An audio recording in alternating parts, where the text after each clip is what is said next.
our final teller of the first half of the show is going to be KyDelaney!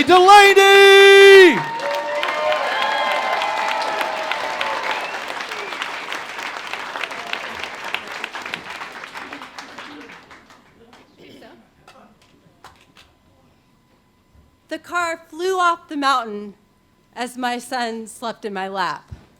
I silently cursed myself for bringing a 6-year-old to West Africa. Then the car rolled. I wrapped my arms around him and whispered, "Mama's got you." I didn't think about my best friend in the back seat with 3 other kids or our good friend behind the steering wheel. I didn't think about the lack of ambulances or sterile hospitals in Guinea, or the fact that in a few minutes we'd be stranded in the middle of nowhere on the side of the road. I only wanted my little boy to be okay. He hadn't wanted to go to Guinea. He's a self-proclaimed homebody. But before having a kid, I loved to explore. And when I stopped, my self-identity unraveled. So I went to a therapist, and together we came up with a plan that boiled down to TTW, take Tobin with. So when a friend received a Fulbright to go study in Guinea and invited us to come visit, I said yes.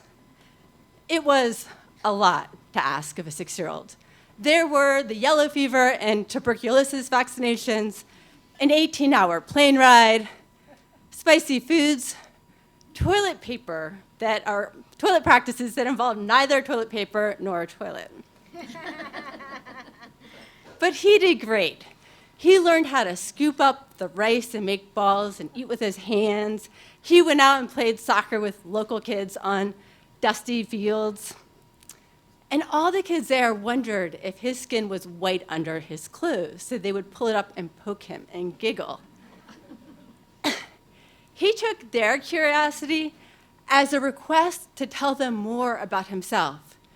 He told them how he was from a faraway land named Brevard,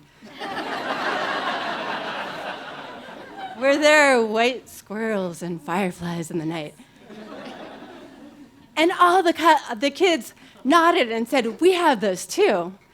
And so it became a game every night to look up at the night sky. But we never saw any. 2 weeks later, we're headed back to Conakry to fly home when the car accident happened. We landed on our side. The kids were still half asleep. We assessed. There was blood, bruises, sore backs, glass everywhere. Before we could figure out what to do, hands picked up our kids through the mangled car and carried them up the ravine. These same men came back for us and helped us. And they took us to the side of the road where their motorcycles were parked. And these were Muslim men, so they had prayer mats strapped to the side. They unrolled them for us, and we laid down with our kids looking up at the sky when Tobin saw the first blink. "Look, a firefly!"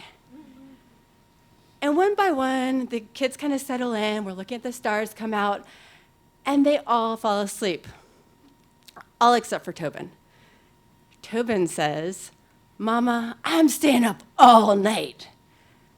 But I'm still worried that the accident has really freaked him out, that he's going to be a different little boy, more guarded and less innocent. And so I look at him and say, "You can't sleep because you're afraid?" And he looks up at me like I am slow or crazy and says, "No, Mama. Ever since I was a little boy, I have always wanted to roll a car like that." I thought I was going to have to wait until I was a grown-up and could buy a race car.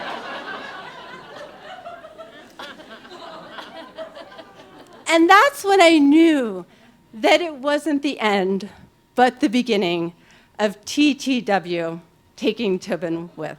Yeah. Thank you.